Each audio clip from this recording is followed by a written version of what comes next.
नमस्कार, welcome to my channel create simple and easy. आपल्या सर्वांनाच माहिती आहे की होम मेकिंग किंवा घर चालवणे हे एक दिवसाचं काम नाही. हे एक सातत्याने आठवड्याचे 7ही दिवस चालणारं काम आहे. म्हणूनच स्ट्रेस फ्री घर मॅनेज करण्यासाठी मी काही टिप्स तुमच्याशी शेअर करणार आहे. So let's get started. सकाळची आपली किती घाई गडबड असते. टिफिन्स बनवणे, नाश्ता तयार करणे आणि त्यासोबतच इतरही कामं असतातच. अशा वेळी असे काही पदार्थ असतात की त्यांना विशिष्ट वेळेसाठी स्टीम करायचं असतं किंवा काही पदार्थ 5 मिनिट, 10 मिनिट असं शिजवायचं असतं. अशा वेळी घड्याळात वेळ पाहणे 10 मिनिटं झाले का, 15 मिनिटं झाले का, कधी-कधी विसरायला सुद्धा होतं. अशा वेळी हे टायमर मला खूप उपयोगी पडतं. आपण आपल्या आवश्यकतेनुसार आपल्याला मदत करणाऱ्या इलेक्ट्रॉनिक प्रोडक्ट्समध्ये इन्व्हेस्ट करायला हवं. खरंच यामुळे आपलाच ताण कमी होतो. हे छोटंसं टायमर ना त्याला सेलची ना त्याला चार्जिंगची गरज. स्प्रिंगवर चालणारे हे टायमर आहे.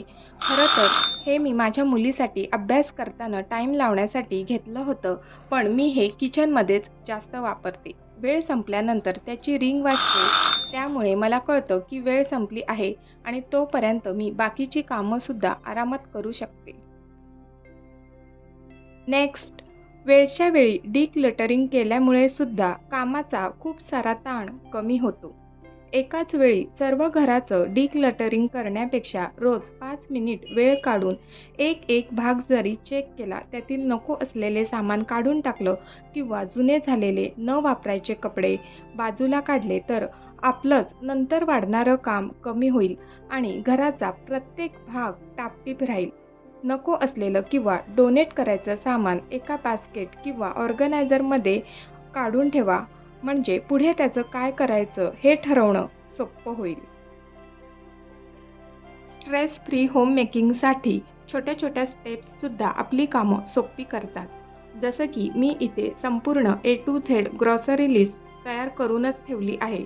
मला आठवेल तसं मी काय काय वस्तू संपल्यात त्या लिहितेच, पण शेवटी या दोन्ही लिस्ट क्रॉस चेक करते. म्हणजे एखादी वस्तू लिहायची राहून गेली असेल तर लक्षात येतं.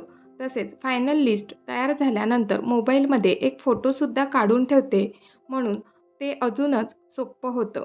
ग्रॉसरी लिस्ट न्यायची विसरलो तरी मोबाईलमध्ये फोटो असल्यामुळे आपलाच ताण कमी होणार आहे. तुम्हाला सुद्धा जर अशी ग्रॉसरी लिस्ट बनवायची असेल तर मी हे फोटो तुमच्याशी शेअर केले आहेत.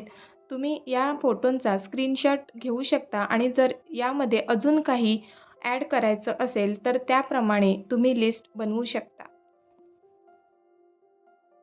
आपण वेळेवर तयार होतोय आणि आपल्याला जो ड्रेस हवा आहे तो अल्टर करायचा आहे किंवा त्याला शिलाई मारायची आहे, असं असेल तर आपल्याला केवढा स्ट्रेस येतो.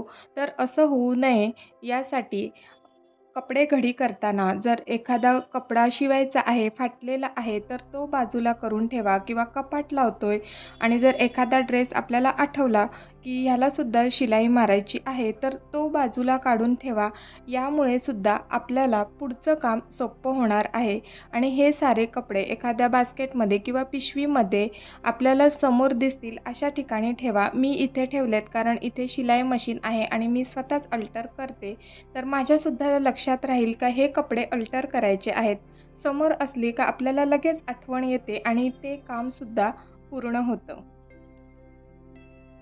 नेक्स्ट, सर्वात जास्त काम आपल्याला किचनमध्येच असतं. परफेक्ट ऑर्गनायझरसुद्धा आपल्या कामाचा ताण कमी करू शकतात. आतापर्यंत मी कोथिंबीर, मिरची, कढीपत्ता, आलं यासाठी वेगवेगळे डबे वापरायचे. प्रत्येक वेळा ते काढणे, सर्वांचे झाकण ओपन करणे, नंतर बंद करून ठेवणे, घाईच्या वेळी खूप गडबड व्हायची. पण आता मी हे ऑर्गनायझर वापरायला सुरुवात केली आहे, तेव्हापासून खूपच सोपं झालं आहे. यामध्ये 4 सेक्शन आहेत, म्हणजे एका डब्यात 4 छोटे बॉक्स आहेत. ते मेन डब्यापासून वेगळे सुद्धा होतात. शिवाय त्याला ग्रिड आहे, त्यामुळे एक्स्ट्राचं मॉइश्चर भाज्यांमध्ये साठून सुद्धा राहत नाही. मी माझ्या आवश्यकतेनुसार यामध्ये कोथिंबीर, मिरची, कढीपत्ता, कोथिंबीरची देठं, आलं असं काही ठेवलं आहे.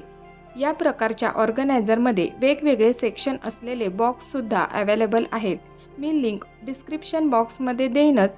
तुम्हाला पाहायचं असेल तर त्या लिंकला व्हिजिट करा. आणि या ऑर्गनायझरमुळे फ्रीजमध्ये सुद्धा खूप सारी जागा सेव्ह होते. लहान फ्रीजसाठी हे ऑर्गनायझर खूपच उपयोगी आहे. किचनमध्ये जेवण बनवताना आपली गडबड होऊ नये यासाठी आठवड्यातील असा कोणता तरी एक दिवस ठरवा, की ज्या दिवशी आपल्याला वेळ असेल त्या दिवशी किचनमधील प्रत्येक ग्रॉसरी रिस्टॉक करणे. यामुळे मील प्रिपरेशन करणे, जेवण बनवणे सोपं होईल आणि घाईच्या वेळी कोणत्याही गोष्टीची शोधाशोध करावी लागणार नाही.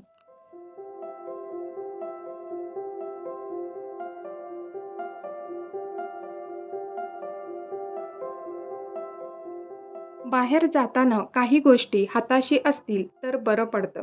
जसं की मी सर्व शॉपिंग बॅग्स इथे ठेवल्या आहेत. ही जागा फिक्स आहे. नेक्स्ट शूज कॅबिनेटमध्ये ही एक प्लास्टिकची पिशवी ठेवली आहे. म्हणजे कुठे जाताना शूज किंवा सँडलचा एक्स्ट्रा जोड न्यायचा असेल तर बरं पडतं. किंवा सँडल पुसण्यासाठी इथे एक नॅपकिनसुद्धा ठेवू शकता. लहान मुलांचे कपडे किती कलरफुल असतात, त्याच्यावर फुलं असतात, काही नक्षीकाम केलेलं असतं. माझ्याकडे या 2-3 जीन्स आहेत, त्यावर फुलं आणि स्टिकर्स होते, तर ते कालांतराने धुवून निघाले आणि असे पॅच पडलेत. तर बाहेर घालून जाण्यासाठी ते छान नव्हतं दिसत, तर त्यासाठी मला एक आयडिया मिळाली. जिथे शिलाईचं सामान मिळतं त्या दुकानात असे स्टिकर्स मिळतात. हे स्टिकर आपण इस्त्रीने फिरवून स्टिक करू शकतो किंवा मशीनवर शिलाईसुद्धा मारू शकतो.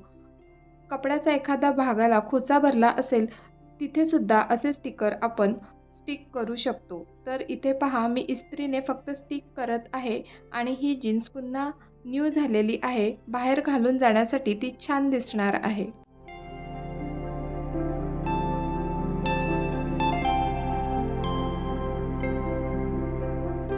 तर आजच्या व्हिडिओमध्ये मी ज्या काही टिप्स तुमच्याशी शेअर केल्या आहेत त्या तुम्हाला नक्कीच उपयोगी पडणार आहेत.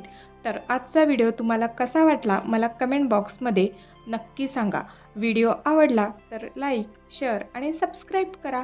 पुन्हा भेटूया पुढच्या व्हिडिओमध्ये. तोपर्यंत बाय बाय.